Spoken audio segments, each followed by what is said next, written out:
Hey, welcome to episode 76 of Tangible Takeaways. I'm Jackson. Today I'm joined by Pastor Todd, and we're going to be cooking one of his favorite snacks. Yes, and cooking is a big word for what we're making, but we're going to make some graham cracker and peanut butter ganache. I can't wait to eat it. We're also going to talk a little bit more about his message from this weekend as well. All that and more on this episode of Tangible Takeaways.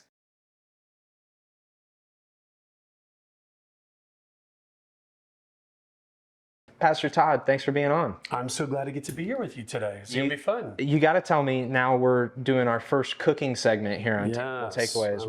What are we going to be cooking today? We're going to make something I like to call graham cracker and peanut butter ganache. Wow. Yeah. You do it fancy. Really fancy. And you'll see when I start kind of showing you some of the ingredients, it's going to blow your mind. So if somebody wanted to cook along with us today, what do they need? Yeah, let me show you. First off, hence the descriptor, graham crackers. Very nice. Really important.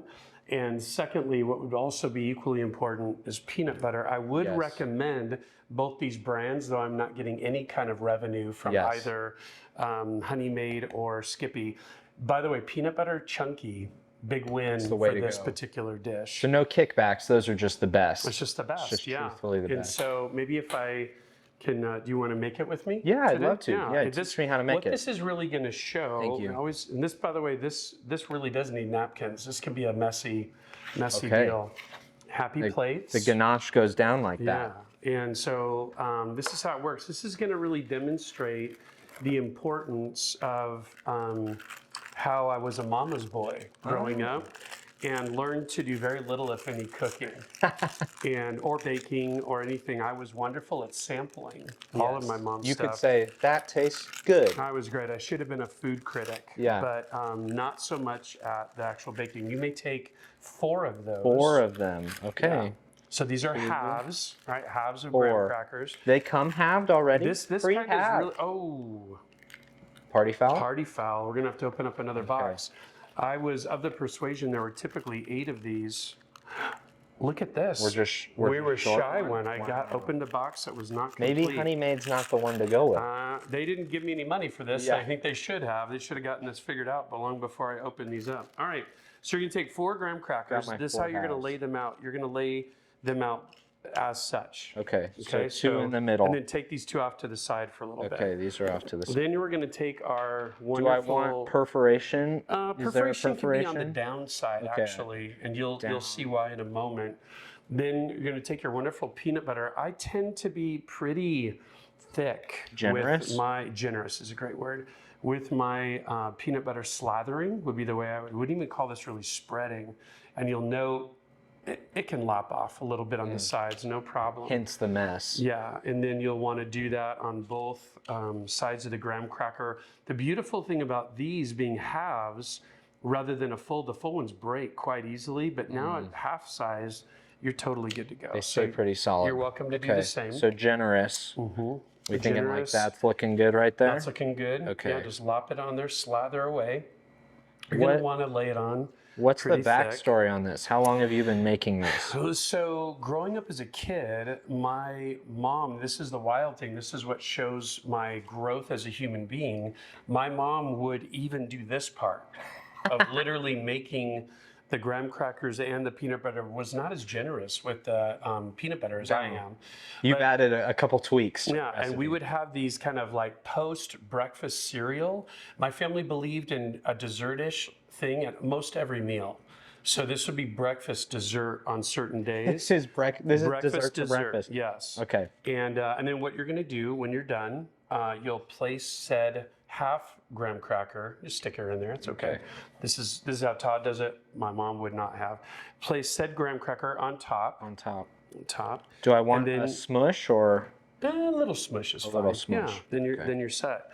So anyways, what she would do is she would then take glasses like these, a little bit smaller, for my brother and I, and then she would, let me show my manners. Thank you. She'd pour a little bit of milk in the cup. This was again post cereal. My mom was a black coffee drinker, so she would dip these in her coffee, which you'll see in a minute leave a horrible residue. They got floaties big time, but actually tastes amazing. So I would even say, if somebody was looking for an alternate to the recipe, black coffee, I would totally do that. It was a little hard in our facilities today to come up with black coffee on the fly, but milk will work totally great. And here's the real key.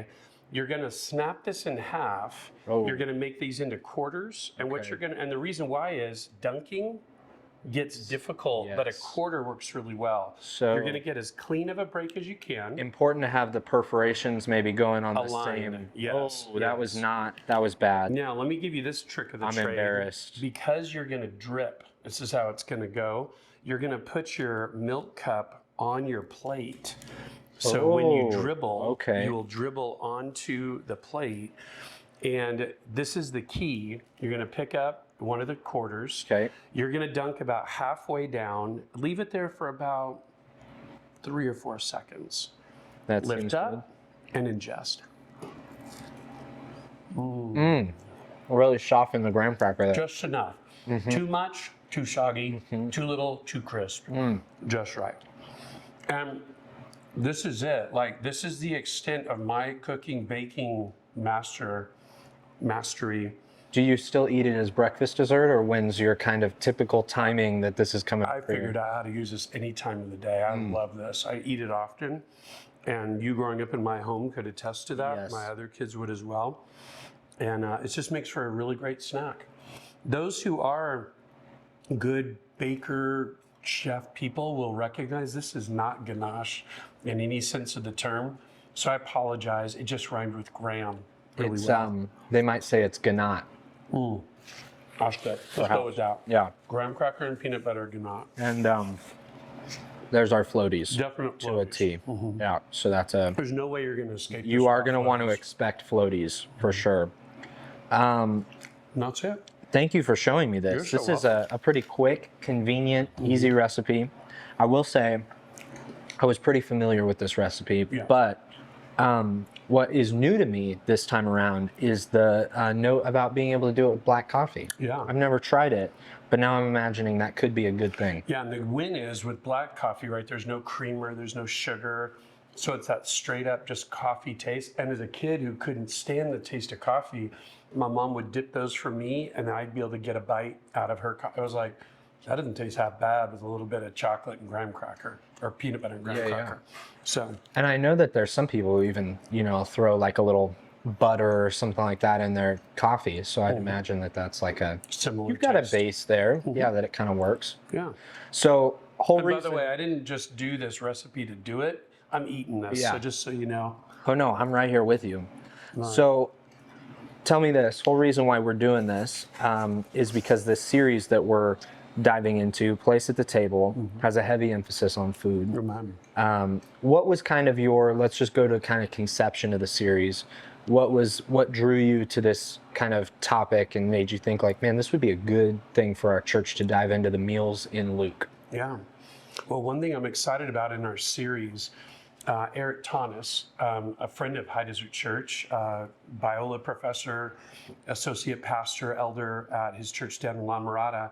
We were at Forest Home together one summer, and I think as we were talking, he actually brought up this topic of Jesus and food, and I think it came out of a book and he'll be here in this series with us in a couple of weeks, so he may even reference that book, but a book I think of from a theologian about just the wild character of God demonstrated in the food that we eat. It was really a cool concept. And then I started thinking, and we might have even, I can't remember if he mentioned the book of Luke or not, but like we said this weekend, when you read Luke, there are just so many meal environments that Jesus is in.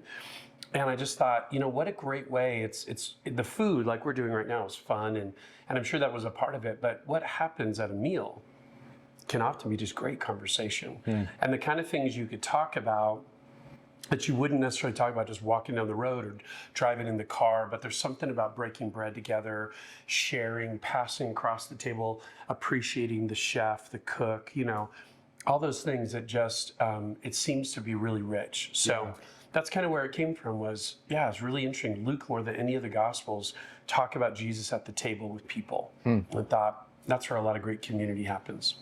And it is so interesting. Like, I think food feels so unspiritual for Jesus. It's like it's so physical, right? It's so like overtly physical that it feels like a weird thing to make a big deal of, or to even draw that connection. But I think that's what's so beautiful is even from your message this weekend, that Jesus cares about every aspect of who we are, even down to the very nature of feeding us. And food is such a great example of how God, even in the way that he creates so strategically to offer these really interesting combinations and things like that that are so like exciting to us. We all have favorite foods. We have things that we enjoy eating more than other things. So I think that whole combination is really interesting. Like, of course, that's a place that Jesus is going to meet people because it's a place that we see so much of God's character. And it's one of the common graces as well, right? Food tastes good for everybody, except for you for a short season.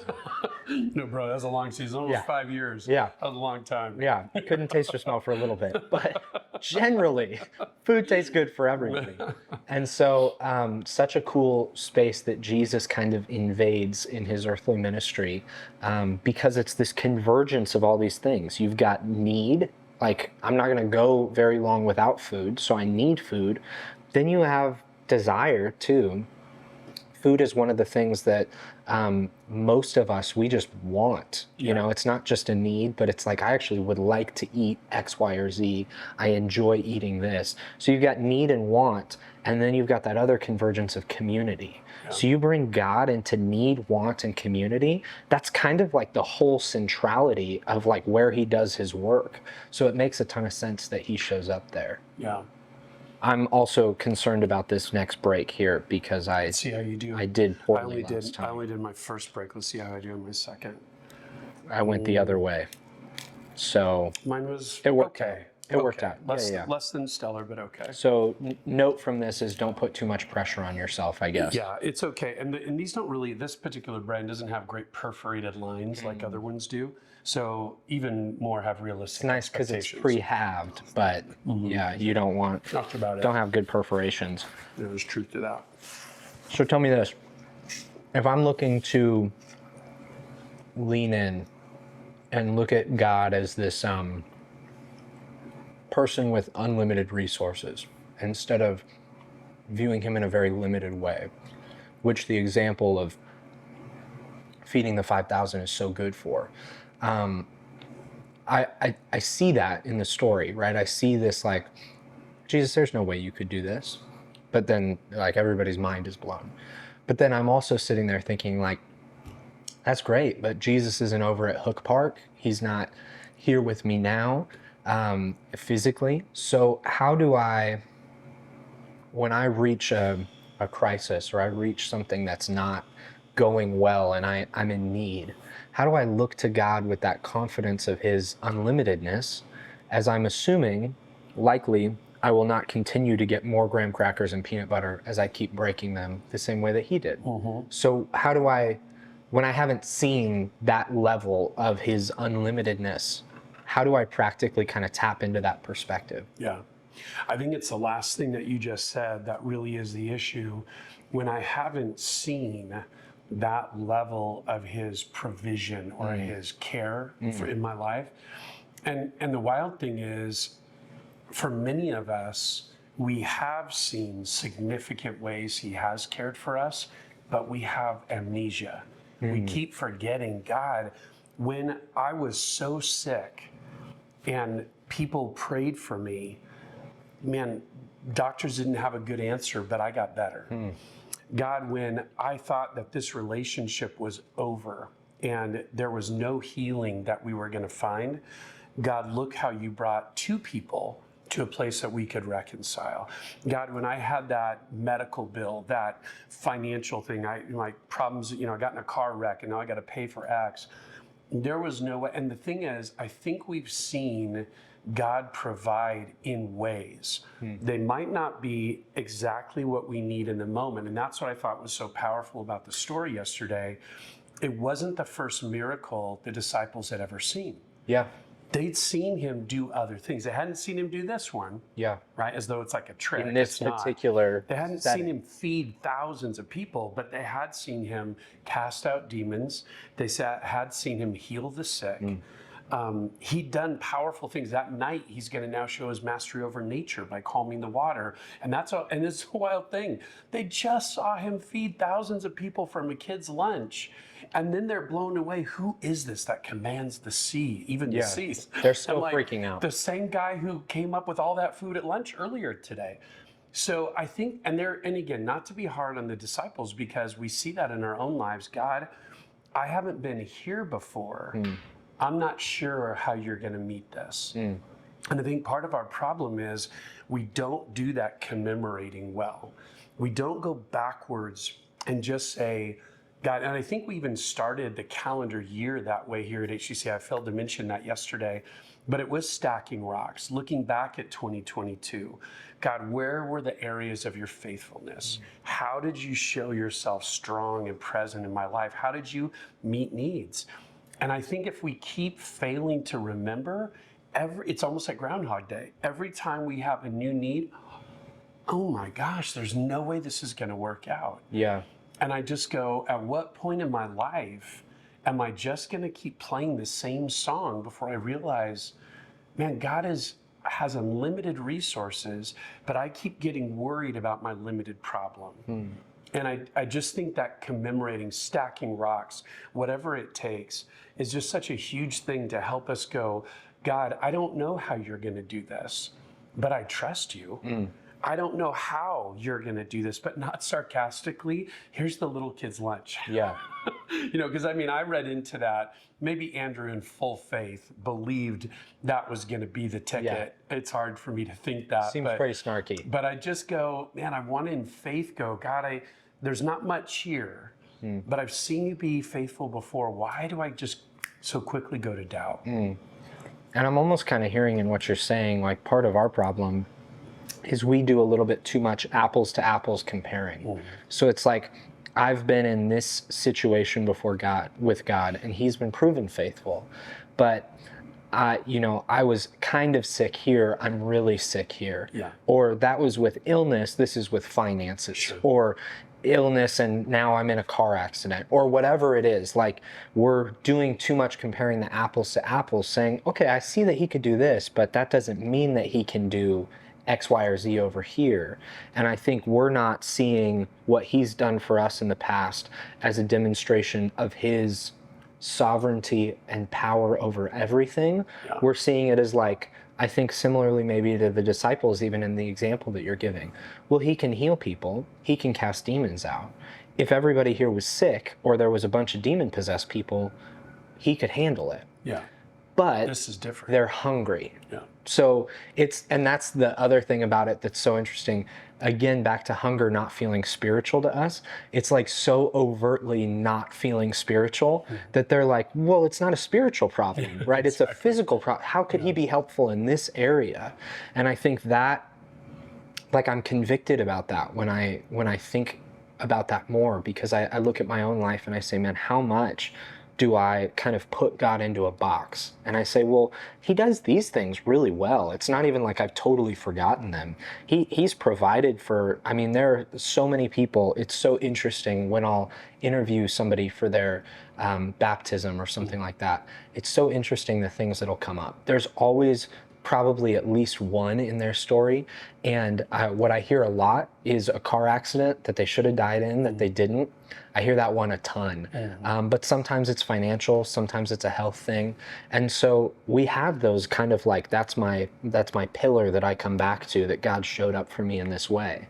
But then we almost put him in a box of like, okay, well, I know he can care for my illness, or I know he can protect me from a car accident, but can he protect me from this new thing that I'm facing? Yeah. And that's so interesting that we don't carry those over. Yeah. We just kind of keep him in that lane. Yeah. How do we bridge that gap? How do we kind of hold that higher view of him? Yeah. And maybe it's a little bit, I go back again, the stacks of rocks, these were altars of remembrance in the Old Testament where sometimes God directed them and other times they didn't need any cue at all. We're going to build a stack of rocks so we would remember, even tell our kids and grandkids, this is what God did. But God never delivered the same way. Right? One stack of rocks, they were commanded as you cross over the Jordan River that's being opened up just like the Red Sea was, take a rock from the middle, each one from each tribe, put this stack of rocks on this side. Well, okay, and God did a miracle. They walked through and there's a stack of rocks, and that means later on, that's how God got all of our people across the Jordan River, and we commemorate it. But another time, God shows up miraculously and defeats an entire army. They build a stack of rocks. Yeah. And so I think that's, in the commemorating and memorialization of things, I think we will even see in our own lives, because here's the other part, we can also slip into, well, God met that need before. He's got it. Yeah. And we begin to go, and he's going to do it the exact same way. Yeah. And it's like, no, he still does have it, meaning he's sovereign over everything. It doesn't mean he's going to do it the same way. And maybe he's not going to do it at all because he's got something else that he wants to teach us rather than the way I provided last time. So again, I think what it comes down to is who's controlling what? Yes. And it's so easy for us to want to control our lives, control all the chaos, or it's easy to go, I can't control it, but God, I want to control you so you can control it. Yeah. And we turn him into the genie again. Yeah. And I think we just have to keep coming back to that key word of sovereignty. There's nothing that gets into my life that doesn't first go through his grid. I have to keep coming back to that. So I stop looking at myself as lucky, but I also stopped looking at myself as somehow cursed or like God was sleeping when this one happened. If he's sovereign over all, that includes everything in and out of my life. So I've got to keep coming back to, God, you knew this was going to happen today. Yeah. What provision do you have? How am I to walk in obedience? Most likely, how am I going to wait on you for what you're going to provide? Who do I need to ask help for? Right? These are all, at the end of the day, there was a lunch. Yeah. Somebody had to find the kid and bring him to Jesus. So it's just all those pieces that I just feel like if we would remember better, because our stories would not be all in one lane. They wouldn't all be financial. Yeah. They wouldn't all be relationships. They wouldn't all be health. They'd be everything. Yeah. And then we're able to go, okay, God, I've never been here before with this circumstance, but look at all the ways you've shown yourself faithful before. Yeah. And even those examples that you've given from Israel, those are community remembrances. Yes, not just a me. They're not just community too, but they're generational. Amen. That's what's so interesting about that reality of like, okay, if I did a better job of remembering in my own life, I've seen God show up in all of these different ways. But then if I started looking at the way that he's shown up to my family, to my parents, to my parents' parents, to the way that he showed up in my church and their lives, right? If I start kind of gathering these stories and these remembrances, I think that's why testimonies play such a big role in our faith, because they really are our stacks of rocks today, which is to say, this is the story of how God has showed up and he's changed my life, or he's delivered me from X, Y, or Z.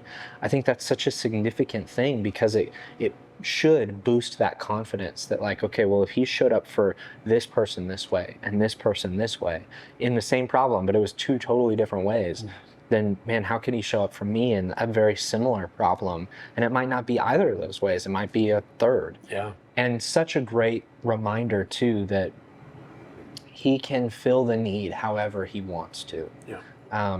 If he was still walking around this earth today and there were 5,000 people to feed, it could go a million different ways. Yeah. He could sustain them and they could hang out for 80 days just being sustained in his presence and never needing food. There could be a bunch of fish that start hopping out of the Sea of Galilee because he's Lord over the fish too. Yeah. You just walk down the line. There's so many different ways that he could have met that need. There's not just it's like if you run into the same situation next time, it's not just who's got a lunch, Yeah. right? Like that's what we want to go Gotta to. repeat lightning. Because we would love for him to be systematized, because that would mean like, okay, well now there's kind of a way that we can know to rely on the system and work in it. It's like you don't rely on the system, you rely on him, and he fills those needs differently. Yeah. So if you were to kind of look at this whole series that'll run through Easter, what's your hope for our church family that they kind of pull out of this series? What are some of the themes or things like that that you're hoping that they see? Yeah. I think two come to mind. One is I just want us to keep getting to know Jesus better. I loved one of the blanks. I rarely think much about our notes except for they just keep us dialed in. But that we're discovering who Jesus is one experience at a time. Like he's revealed himself in his word, and as we're interacting with his word, we're getting to know him. But it's as though when we apply that truth to our circumstances, that's when we're getting to know the God of the universe, and he's making himself very real and known in those moments.